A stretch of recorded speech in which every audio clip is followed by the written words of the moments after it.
If you're looking to create graphics for your website, for social media, really for whatever, canva.com is a great way to do it because it's completely free to start out with. So go ahead and sign up at canva.com. You can connect it with your Facebook account, Google account, or just sign up with an email. And then I'm going to walk through how you use Canva. Here I am logged in, and I've already created a number of designs in Canva. And once you start creating a lot of designs, they show up as soon as you log into Canva down below, where you can actually go in, edit them, continue working on a project, duplicate them for a different type of project, make a copy, all kinds of stuff right within Canva. And it's all online. So what I love about it is that I can work on it here at home, or if I'm out at a coffee shop, I can pick up right where I left off and start making graphics from there. To create a brand new design though, you have these different templates that are here at the top of the page. These are some of the most popular templates. If you click this plus more button over on the right hand side, you get a lot more different templates that you can use. They are categorized into categories like documents, blogging, marketing materials, social media. This is really where I go down. And the cool thing about Canva too is that they update the size of the different social media graphics because, if you've been on Facebook for a while, you know that the top header image for groups or pages has changed over the years. So you can always get the most up to date here. So say we want to create let's just pick one of this YouTube thumbnail graphic. What you do is just click it. It opens up the workspace where you can actually create the project. So it starts out just with a blank canvas that is the size of the YouTube thumbnail. On the left-hand side, you have different tabs for layouts, elements, text, background, and uploads. First, let's pick a template or a layout because that's where I think Canva is great. You can just use a template, customize it. You can build it from scratch if you want, but there's lots of cool ones here. So you can scroll down. Many of them are free. Some are you have to pay for. That's how Canva makes money. But say you find one that you like. Let's just pick the summer party one. Click it and it opens up on the right-hand side. From here, we can just go in and click around these different shapes or the images to see what types of layers we have and then change them if we want. So say we want to change this text, we just click on the text, highlight it, change it. Video School Online. We can adjust the size or the position by clicking the edge of this. Say we want this actually at the top or something, we can do that. If we move our mouse around to the edge of this text layer, we get the sort of the crosshairs mouse where we can move this. You can click down below to rotate it. You also have all of your other text options up at the top, like changing the font if we want a different font, or the size. Now if I choose a different size, you can see that it will shrink. If we highlight this text, we can see that there's also different options in terms of the spacing. If you have 2 lines, you can add bullet point lists. You can change the font color, all kinds of stuff. Depending on what the font is, you can bold or italicize it as well. If I click over here for this background image or this layer, the shape layer, I can reshape this, move it around as well because I would want this to cover beneath the entire text of Video School Online. Now, I would want to actually change this photo or move it around to fill up this whole thumbnail. But that gives us a great opportunity to go over to the search panel over here. So if I search for something, let's just say I search for computer. Press enter to bring up our results. You'll see that some of these you have to have a pro account. But if you scroll down, eventually you might find an image that you like.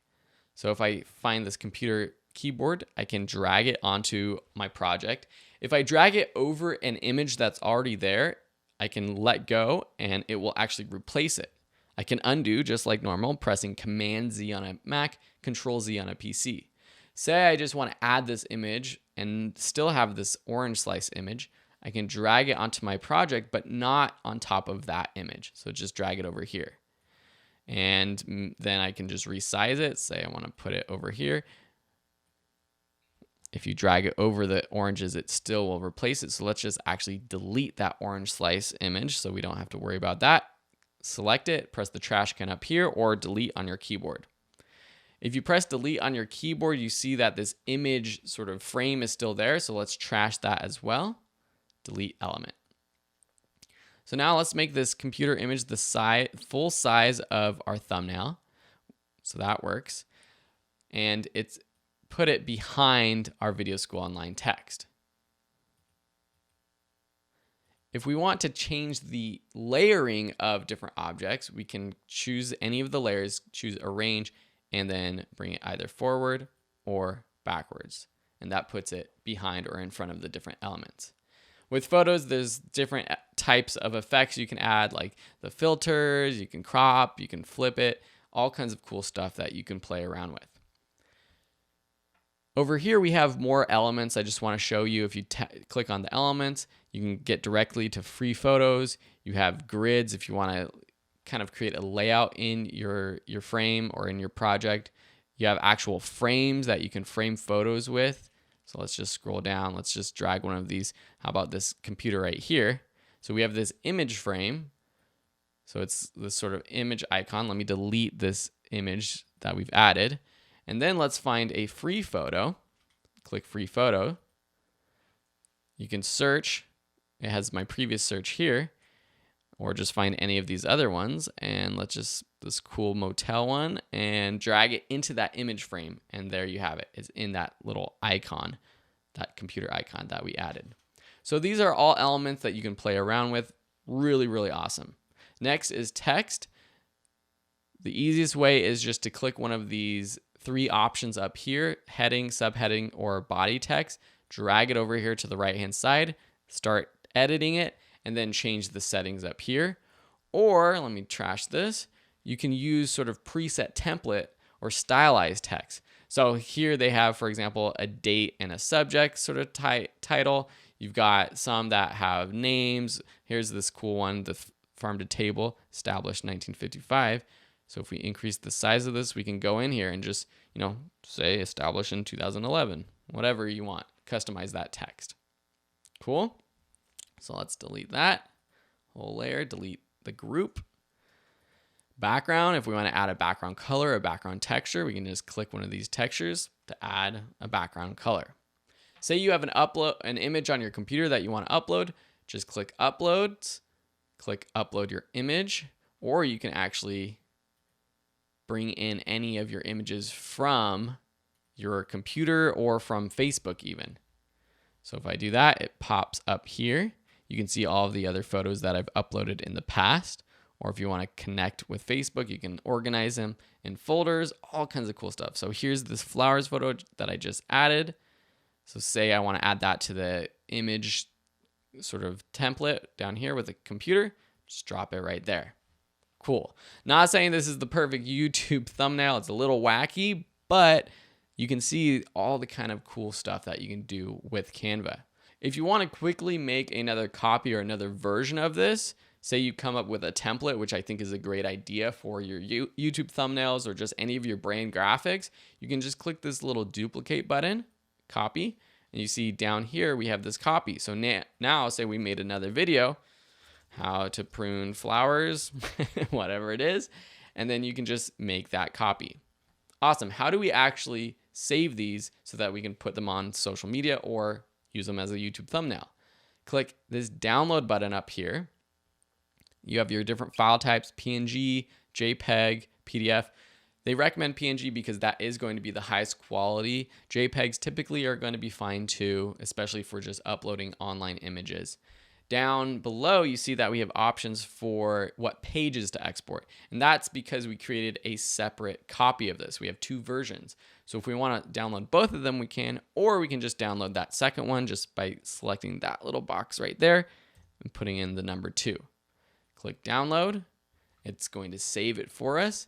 And then it's going to allow us to choose where we want to save it on our computer. So here, let's just put it on our desktop, summer party.